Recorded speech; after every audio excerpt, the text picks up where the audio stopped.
Hello and welcome everyone. कैसे हो दोस्तों? आई होप सब बढ़िया होंगे।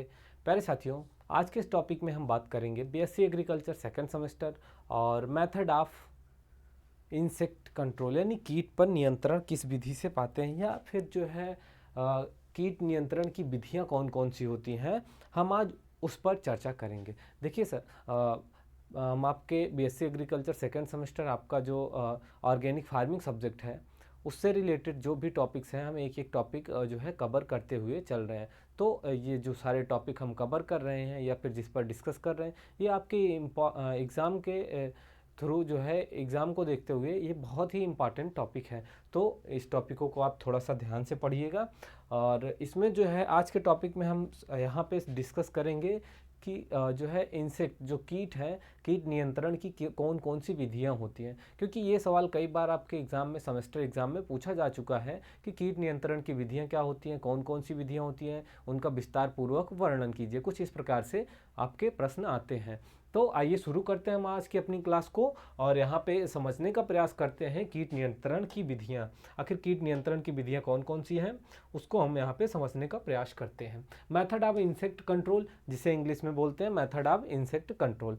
अब बात करें, खेतों व भंडार गृहों में कीट पतंगों के नियंत्रण की विधियाँ निम्न प्रकार हैं। देखिए, जो कीट होते हैं हमारे खेतों में, या फिर जहाँ हम अपने जो है दाने को दाना यानी कि बीज, या फिर जो भंडार गृह होता है जहाँ पे हम अपने अनाज को भंडारित करते हैं, वहाँ पे कौन कौन से कीट लगते हैं, या फिर हमारे खेतों में, हमारी फसलों में कौन कौन से कीट लगते हैं और उन पर कैसे नियंत्रण पाया जाए। आज का जो हमारा विषय है ये है कि जो कीट हैं उन पर नियंत्रण किस तरीके से पाया जाए और क्या विधियां होती हैं। ठीक है, तो सबसे पहले हम विधियों को समझने का प्रयास करेंगे। जो पहली विधि है वो है कृषि या शास्त्र वैज्ञानिक विधि। ठीक है, जो पहली विधि है कीट नियंत्रण की, कृषक या शास्त्र वैज्ञानिक विधि। दूसरा है भौतिक विधि, तीसरा जैविक विधि और चौथा है रासायनिक विधि। ठीक है, तो कुछ इस प्रकार की विधियां हैं जिनके द्वारा हम कीट नियंत्रण कर सकते हैं। ठीक है, पहला है शास्त्र वैज्ञानिक विधि,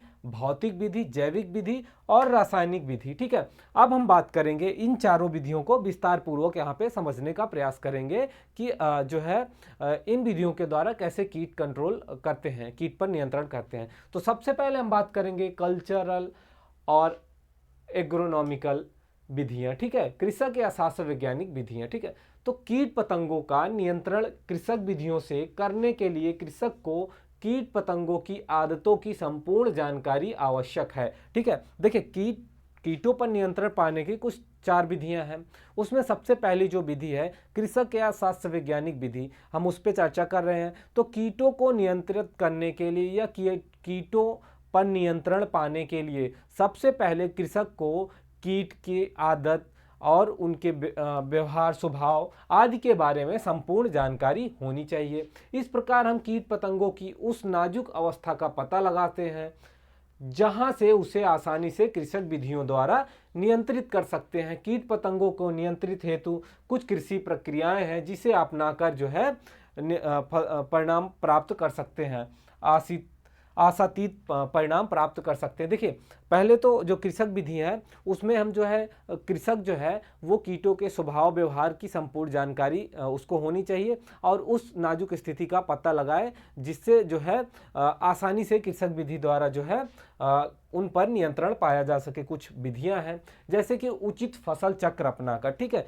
उचित फसल चक्र अपनाकर यानी कि यदि हम प्रतिवर्ष एक मौसम में एक ही खेत में एक ही फसल को उगा रहे हैं, जैसे गन्ना, सोयाबीन, मूंगफली, सूर्यमुखी आदि उगाते हैं, तो कीट पतंगों की संख्या बढ़ती रहती। क्या होता है, हर साल उनकी संख्या बढ़ती रहती है क्योंकि उन्हें लगातार भोजन प्राप्त होता है, तो वो उनकी संख्या लगातार बढ़ती जाती है। और दलहन के बाद अन्य जो है हेर फेर में फसल उगाना कीटों को नियंत्रित करता है। जैसे कि एक मौसम के बाद जैसे हमने गन्ना, सोयाबीन, धान, सूर्यमुखी आदि फसलें उगाई, तो अगले वर्ष जो है हमें दूसरी फसल उगानी चाहिए। ठीक है, ताकि उन कीटों पर नियंत्रण पाया जा सके। फसल में फेर बदल करके यानी फसल चक्र अपना करके जो है उनको नियंत्रित किया जा सकता है। जैसे दीमक की जहाँ समस्या हो, जिन खेतों पर जहाँ पर दीमक की समस्या हो वहाँ पर गन्ना, गेहूँ, मक्का के स्थान पर तंबाकू, प्याज व लहसुन उगाना चाहिए। ठीक है, जिन क्षेत्रों में दीमक की समस्या हो, जैसे वहाँ पे गन्ना या फिर गेहूँ या मक्के की खेती की जा रही है, तो अगले बार जब जो है उचित फसल चक्र अपना कर क्या है वहाँ पे दूसरी फसल जो है उगानी चाहिए। तंबाकू या फिर प्याज, लहसुन आदि कुछ फसलें उगानी चाहिए, या कुछ फसल चक्र जैसे आलू, सबसे पहले मक्का, फिर आलू, फिर क्या कहते हैं तंबाकू, या फिर मक्का आलू प्याज, या फिर धान मटर मक्का आदि। कुछ इस तरीके से अगर हम फसल चक्र अपनाएं तो कृषक विधियों द्वारा जो है कीटों पर नियंत्रण पाया जा सकता है, उनकी बढ़ती हुई जनसंख्या को रोका जा सकता है। क्योंकि अगर लगातार एक ही फसल उगाएंगे तो कीट जो है उनकी संख्या लगातार बढ़ती जाएगी, क्योंकि उनको जीने के लिए, खाने के लिए पर्याप्त जो है वातावरण भी मिल रहा है और भोजन भी प्राप्त हो रहा है जिससे वो जी रहे हैं। आगे हम बात करेंगे मिश्रित फसलें, मिक्सेड क्रॉप। ठीक है, कुछ मिश्रित फसलों को उगाकर भी हम जो है क्या कहते हैं कीटों पर नियंत्रण पा सकते हैं। जैसे कि जब दो फसलें एक साथ मिलाकर बोते हैं तो फसल का कीट अपने जो है मेजबान, जो प्रमुख फसल है, उस पर पहुंचने में बाधा महसूस करता है और कीटों का प्रकोप इस तरीके से कम हो जाता है। जैसे कि मान लीजिए दो फसलों को बोया, ठीक है, मिक्स करके, तो जो कुछ कीट होते हैं जो पार्टिकुलर कुछ ही हमारी फसल को खाते हैं, तो क्या होता है जब दो फसलें बोएंगे, एक साथ दो फसलों की बुआई की जा रही होगी, तो इस अवस्था में क्या होगा कि कीटों को जो है कीटों पर नियंत्रण पाया जा सकता है, क्योंकि वो आसानी से हमारी प्रमुख फसल तक नहीं पहुंच पाते हैं। अगला बिंदु है कीट रोधक फसल किस्मों का प्रयोग। ठीक है, तो हमें कुछ ऐसी फसल वेराइटीज का या फिर जो कह लो किस्म का उपयोग करना चाहिए जो कीट प्रतिरोधी हो। ठीक है, कैसा हो? कीट प्रतिरोधी हो। क्षेत्र विशेष में फसलों पर लगने वाले मुख्य कीट पतंगों की रोगरोधी किस्मों का प्रयोग करना चाहिए। स्वस्थ एवं कीट रहित बीजों की ही बुआई करनी चाहिए। ठीक है, तो कुछ इस प्रकार से हम कीटों पर नियंत्रण पा सकते हैं। अगला है निराई गुड़ाई। निराई गुड़ाई करके खेतों से खरपतवार को हम नष्ट कर सकते हैं। मक्का, ज्वार एवं धान में बेधक, जिन्हें बोरर कहते हैं, का नियंत्रण इससे कर सकते हैं। पौधों के गड़े सले भाग को निकालने से पहले कीटों का आक्रमण कम होता है। ठीक है, आगे हम बात करें कृषि विधियों में कीट पतंगों के नियंत्रण से लाभ। ठीक है, advantage due to agronomical method in insect control. जो कृषि विधि है या कृषि विधि है उसके द्वारा हम कीट पतंगों पर नियंत्रण होने से या नियंत्रण करने से क्या लाभ होते हैं, हम उस पर चर्चा करते हैं। तो सबसे पहला जो इसमें बिंदु है, सबसे समाधान व सस्ती विधि होती है। ये सबसे जो है सस्ती विधि होती है और साधारण विधि होती है, क्योंकि इस विधि में वैज्ञानिक प्रक्रियाओं के साथ साथ जो है कीट पतंगों पर आसानी से नियंत्रण पाया जा सकता है। वहीं आगे बात करें इसमें जो है, तो दूसरा पॉइंट जो है इसमें, कीट पतंगों को उनके जीवन की सबसे कमजोर अवस्था पर इस विधि द्वारा नष्ट कर सकते हैं, जिसके कारण कीट पतंगे अपना जीवन चक्र पूरा नहीं कर पाते हैं। फलस्वरूप आगे आने वाले वर्ष में उस कीट का विशेष प्रकोप कम हो जाता है। अगला बिंदु है इसमें, कीटनाशी रसायनों से होने वाली दुर्घटनाएं व कीटनाशक दवाओं का खाद्य पदार्थों पर पड़ने वाले अवशेष, विषरक्त का प्रभाव से भी बचा जा सकता है। क्योंकि जब हम कृषि द्वारा जो है कृषि विधि द्वारा एग्रोनॉमिकल विधि के द्वारा जो अगर हम कीटों पर नियंत्रण कर रहे हैं तो उससे यह फायदा होगा कि हमें अधिक रसायनों का प्रयोग नहीं करना होगा, और रसायनों को खरीदने पर अधिक जो व्यय होता है किसान का, उससे भी बचा जा सकता है। और साथ ही साथ कीटनाशक रसायनों के उपयोग से मानव स्वास्थ्य और पर्यावरण भी प्रदूषित हो रहा है, तो उसको भी बचा सकते हैं। अगला बिंदु है, खेतों की विधियों में छोटा परिवर्तन करना पड़ सकता है। इस विधि में जो है छोटा छोटा परिवर्तन। अगली विधि है यांत्रिक या भौतिक विधि की बात की जाए तो किसी क्षेत्र में फसल पर जब कीटों की संख्या कम होती है तो कुछ इस प्रकार की विधियां हैं जिनका उपयोग करना चाहिए। जैसे कि कीट पतंगों को विभिन्न जीवन अवस्थाओं में एकत्र करके नष्ट करना, इनमें कीटों को हाथों से कुचलना या फिर हॉपर डोजर का प्रयोग करना व नेट या जाल की सहायता से जो है कीट पतंगों को पकड़कर नष्ट करना जो है कर सकते हैं। तो ये यांत्रिक या फिर भौतिक विधि कहलाती है। आगे बात करें गन्ने के तने में, तो अंगोले के कछुए जो होते हैं, बोरर होते हैं, उनको तार की सहायता से तने में घुसाकर जो है नष्ट तार जो है, जैसे कि जो गन्ना है, गन्ने के तने में जो बोरर होते हैं ये गन्ने के तने में घुस जाते हैं। तो इनसे बचने के लिए क्या करना होता है कि तार की सहायता से इनको जो है उसी में नष्ट कर सकते, मार देते हैं। अगला बिंदु है खाई खोदना या फिर टेंचिंग विधि जिसे कहते हैं। विभिन्न प्रकार के लार्वा या सूंडी को एक खेत से दूसरे खेत में जाने से रोकने के लिए खेतों के चारों ओर खाई खोद देनी चाहिए। क्या करना चाहिए? खाई, जैसे कि हमारा खेत है, ठीक है, तो क्या करना होगा, उसके चारों ओर जो है जब फसल बोने से पहले चारों ओर खाई खोद देते हैं और बीच में हमारी जो है वो फसल हो जाती है। तो ऐसा क्या होता है कि जो कीट सूढ़ी लार्वा होते हैं एक खेत से दूसरे खेत में आसानी से आ जा लेते हैं, वो नहीं आ पाएंगे। वो खाई में जो है पानी चारों तरफ से खाई में लगा देते हैं, तो वो क्या होता है पानी में आकर यहीं पे नष्ट हो जाते हैं और हमारी फसल तक नहीं पहुंच पाते हैं। ट्रैप का प्रयोग करना, टेप जो है कीट पतंगों को लाने के लिए कई विधियों में काम में आता है, जैसे कि यांत्रिक ट्रैप।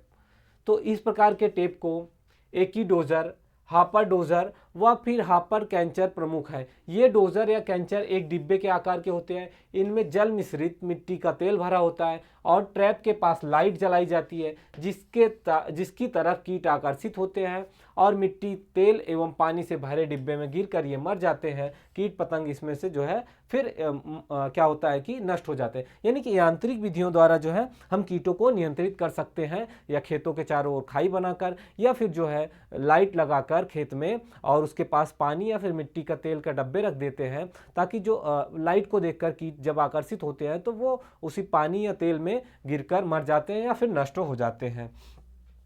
आगे बात करें चिपचिपे टेप, ठीक है, स्टिकर टेप की बात करें तो विशेष रूप से फल वाले वृक्षों के कीट पतंगों को आक्रमण से बचाने के लिए इसका प्रयोग किया जाता है। जैसे आम के वृक्ष की मीलीबग, ठीक है, इस कीट को इस विधि से रोकते हैं। चिपचिपे पदार्थ की पट्टी वृक्षों के चारों ओर पोत देते हैं। देखिए ये एक प्रकार का टेप होता है जो पौधे पर या पेड़ों पर जो है चारों तरफ से लगा दिया जाता है, जिससे क्या होता है कि जो कीट होते हैं, जैसे आम के मिली बग की बात की यहाँ पे हमने, तो आम के मिली का बग या फिर और भी जो कीट होते हैं वो टेप में चिपक जाते हैं और जो है वो हमारी फसल तक या हमारे फलों तक नहीं पहुँच पाते हैं, जिससे जो है वो वहीं नष्ट हो जाते हैं। आगे बात करें जैविक विधि या बायोलॉजिकल विधि जिसे कहते हैं, तो जैविक विधियों द्वारा किस प्रकार से हम कीटों पर नियंत्रण पा सकते हैं, इस पे चर्चा कर रहे हैं।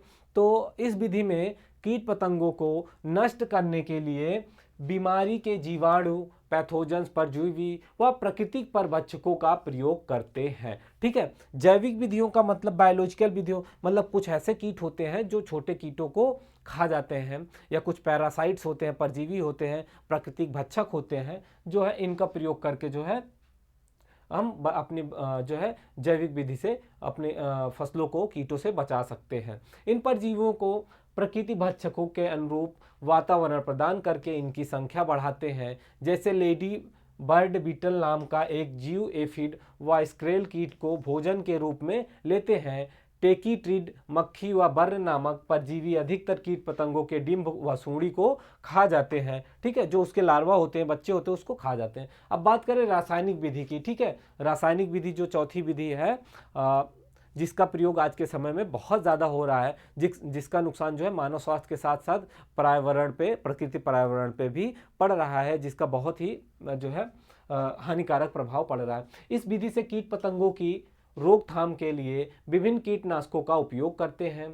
ठीक है, इंसेक्टिसाइड का प्रयोग करते हैं। और आजकल कीट पतंगों को नियंत्रित करने के लिए या नष्ट करने के लिए विभिन्न प्रकार के कीटनाशक रसायन उपलब्ध हैं। इन कीटनाशी रसायनों की प्रक्रिया व स्तनधारियों के लिए विषैलेपन आदि को ध्यान में रखकर विभिन्न परिस्थितियों में रसायन की छांट करते हैं। लंबे समय तक प्रभाव रखने वाले रसायनों का प्रयोग करना चाहिए और कम अवधि वाली फसलों व सब्जियों या फसलों को कम समय तक जो है पौधों पर अपना प्रभाव रखने के लिए रसायनों का प्रयोग करना चाहिए। कीट पतंगों के रहन सहन, भोजन, उनकी आदतों जो है को ध्यान में रखते हैं और उसी प्रकार से कीटनाशकों का प्रयोग करते हैं। जैसे तना छेदक या चूसने वाले कीट जो होते हैं, ये सिस्टमैटिक किस्म के रसायनों का प्रयोग करते हैं इनके लिए। और भूमि शोधन अधिक कृषि उत्पादन की दूसरी परम अवस्था है। भूमि का उर्वर होना जितना आवश्यक होता है उतना ही भूमि का भूमि का स्वस्थ होना एवं कीट रोग रहित होना। भूमि के स्वास्थ्य से कुछ ऐसे कीटों का संबंध होता है जो भूमि में रहकर बीजों, नवजात अंकुरों व पौधों की जड़ों, तनों या फिर अधोभाग को खा जाते हैं। जब फसल बोई जाती है तो उस समय भी वे कीट, दीमक, काटवाम, गुझिया आदि भूमि में रहते हैं, जो फसल बोने से पूर्व या अंतिम जुताई के समय पाटा लगाने से पहले रीजेंट, मैलाथियान या फिर फोरेट घुलनशील चूर्ण 25 किलोग्राम पर हेक्टेयर की दर से जो है इसका बुरकाव करना चाहिए। फिर उसके बाद पाटा लगा देना चाहिए, जिससे यह जो चूर्ण है भूमि में भली प्रकार से मिल जाए। और जब धान लेव लगाकर बोया जाता है तो उस समय भूमि का शोधन करने के लिए पानी भरे खेत में 5 किलोग्राम 50% फोरेट घुलनशील चूर्ण प्रति एकड़ की दर से जो है मिलाना चाहिए। और जो है जैसे कि मूंगफली हो गया, गन्ना, इसको बोने से पहले भूमि का शोधन हेतु कार्बोफ्यूरॉन 3G 30 किलो या फिर फोरेट 10G 20 किलो या फिर डाइजीन नामक गेउलस 20 से 25 किलोग्राम पर हेक्टेयर की दर से प्रयोग में लाते हैं। और रसायनों का प्रभाव जो है तेजी से व अधिक समय तक रहता है। तो देखिए जो है रासायनिक विधि से हम कीटों का उपयोग कर कीटों पर नियंत्रण पाने के लिए जो है कई प्रकार के रसायन बाजार में उपलब्ध हैं, जिनका प्रयोग करके जो है हम कीटों पर नियंत्रण पा सकते हैं। लेकिन उसका जो है प्रभाव मानव स्वास्थ्य और हमारी फसलों पर भी पड़ रहा है, तो इस चीज़ का भी विशेष ध्यान रखना होगा। और कीटों की प्रकृति और स्वभाव को भी देखकर जो है एक सिस्टमैटिक तरीके से या फिर उनके जो प्रतिरोधी कीटनाशक होते हैं उसका ही उपयोग करना चाहिए, और ऐसे कीटनाशकों का उपयोग करना चाहिए जिसका जो है कम से कम प्रभाव मानव स्वास्थ्य या पर्यावरण पर पड़े। ठीक है, तो आज की क्लास को दोस्तों हम यहीं पे समाप्त करते हैं। मिलते हैं अगली क्लास में। जय हिंद, जय भारत।